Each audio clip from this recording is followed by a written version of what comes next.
Okay, so I seen Infinity War a month ago.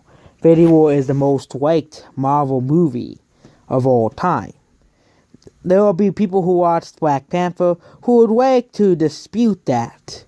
That, oh my god, Black Panther is the greatest thing ever made. No, no, it isn't actually. It isn't. But if it is Infinity War, it's clearly one of the greatest superhero films of all time. Because if I say it's the greatest, there'll be the Dark Knight fans will say, oh no, no, no, that's the Dark Knight. You can't dispute that according to Dark Knight fans. So, let's start with the review. So basically, it starts out with the ending of Thor Ragnarok. It's basically, you know what happened in the beginning. Basically, Thanos and his goons come to get one of the stones. Okay, one of the stones, so Thanos can, of course, achieve his plan of killing half of all life on the Earth. And yeah, I forgot to tell you this. This does include spoilers, but if you haven't seen Infinity War already, you must be living under a rock. Okay, it was the highest grossing movie of the year. You must be living under a rock. Okay, having acquired the Power Stone from this planet, the planet Xanadu, which is the stone that he had at the first place. Basically, Thanos and his goons and his minions take the Space Stone from the Tesseract, and Thanos defeats Thor and defeats Hulk, okay, and kills Heimdall, that forgettable character, that character I've probably even forgotten even died in the film before I watched it again, and Loki, which he tried killing Thanos, okay, using the Bifrost before and killed, and then of course Thanos, of course, it goes to the next place, and the ship just goes boom. It's not, but Hulk crash lands in New York City, okay? And then he goes back to Bruce Banner, and for the rest of the entire film, he can't become Hulk because him and Bruce Banner have some internal struggle that they can't get through. Yes, it's basically throughout the entire film. It's a recurring thing throughout the entire film. He won, of course, and then they won the Doctor Strange and Wong, and I can't pronounce his name. Wong. This is why I don't like Chinese names, okay? And they and Bruce Banner warns them both that Thanos is to kill half of White, but of course he already knows because he's Doctor Strange, he had the Time Stone. Strange gets Tony Stark, and they fight Ma and Obsidian, these two forgettable characters that nobody cares about. And then Spider-Man comes because he sees the problems going on, and Spider-Man completely does not really help them fight because Ma and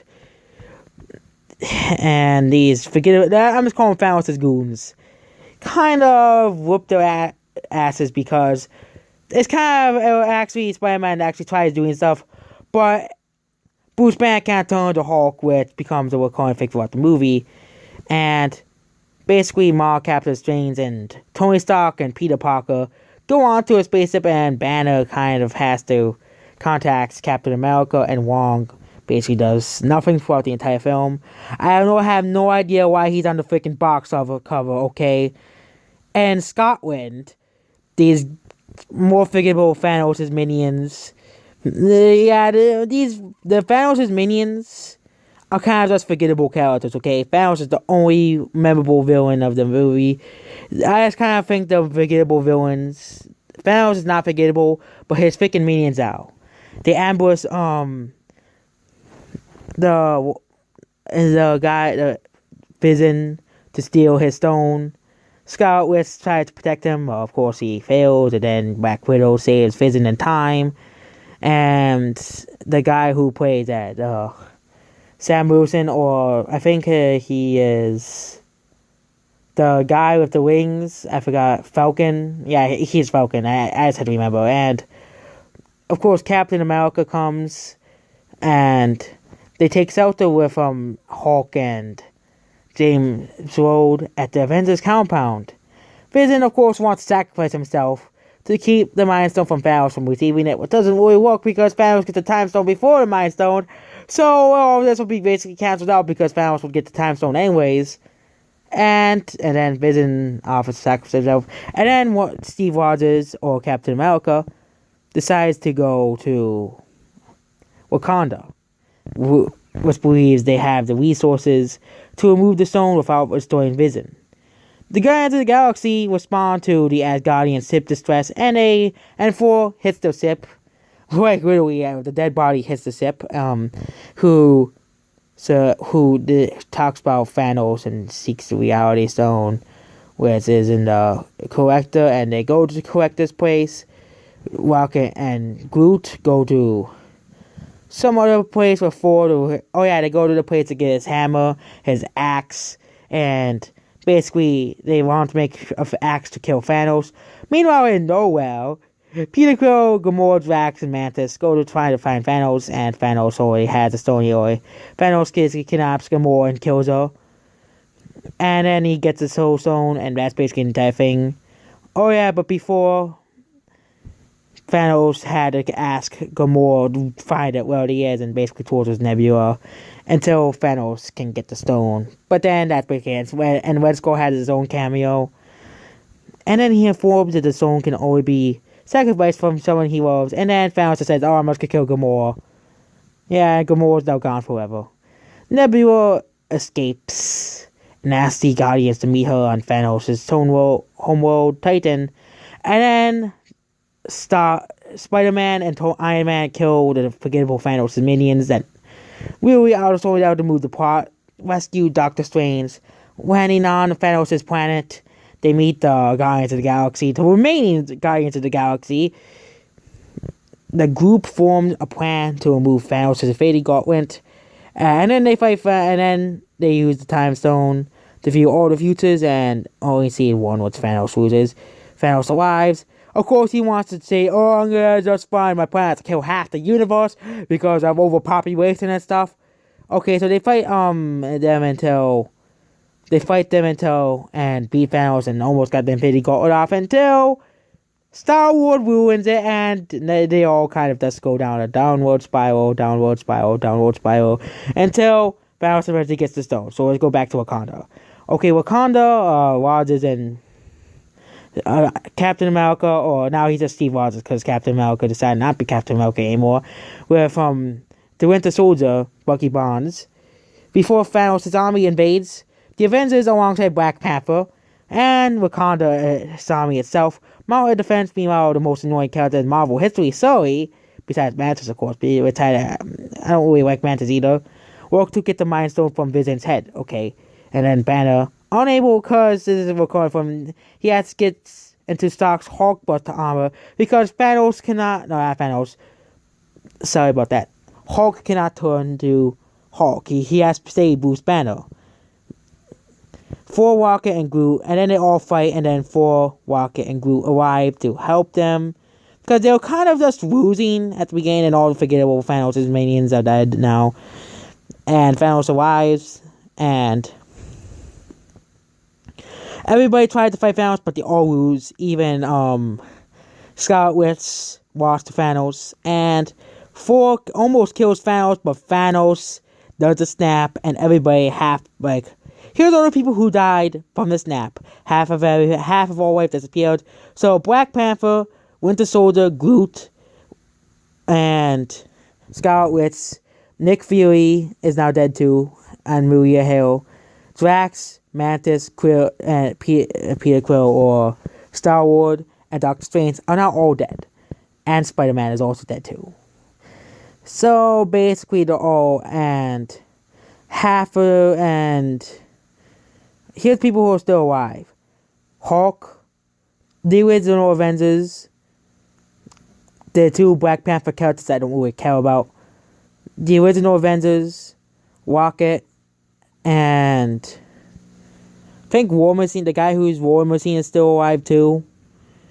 And of course, Ant-Man, the Wasp, and why is Howard the Duck still alive? Please answer this, Marvel. What purpose will Howard the Duck serve in Part 4 of Marvel, of Avengers, okay?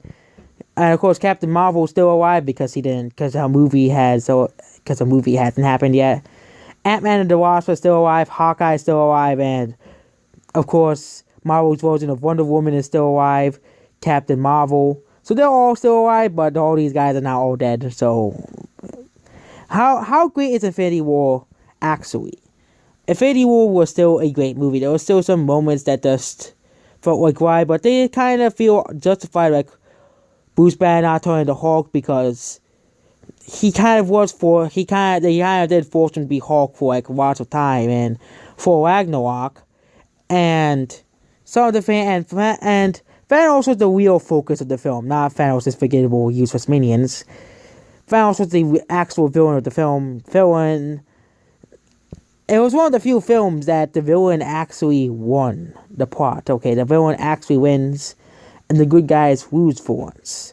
So Thanos actually won this Infinity War. Still be a second one probably, and it'll be probably Despacito 3 Infinity War. Hopefully the third one never happens, because I don't like this Despacito, it's overrated. But Infinity War, I'll give it a 9.8 out of 10. It was a very great movie. It is one of the most expensive films of all time. Money being poured into a film does not equal a good film, because there are a few really bad games, so a lot of money was poured into the film, like The Last Jedi, Solo, Justice League, and a few others like John Carter. That movie was completely awful. But other than that, there were lots of good parts about the movie. There were very few bad parts about the movie. I didn't like when they were torturing Nebula. That was a bad part of the movie I didn't really like. But Thanos was doing that because he's a bad guy. He's supposed to be doing stuff like that. And it was kind of sad when they decided to kill off Gamora, but Thanos did that to get the stone. And so money does not really matter. The plot was actually pretty good. It had a lot of build up from 18 previous films, and all the TV. So it was just basically just films. Okay, so I would give Infinity War the final score of an 9.8. Infinity War was a great movie. It was a good movie. So Infinity War actually was a very great movie. It had great. I give it a. I actually always said that. Infinity War had great cast, great and memorable cast, with the rest of the MCU, with the exception of a few. The only characters I didn't like in the film were the forgettable Thanos' minions and Sully, which hadn't made the war whole, which was good for the film because Sully ruined Black Panther. Okay, Sully was like the worst character in the entire film. They didn't give Mantis a big role like in Guardians of the Galaxy 2. I will probably do a review on why Black Panther is easily the worst of the MCU, besides Iron Man 2, which was basically just a bunch of plots that never went forward. But basically, Infinity War was a great movie.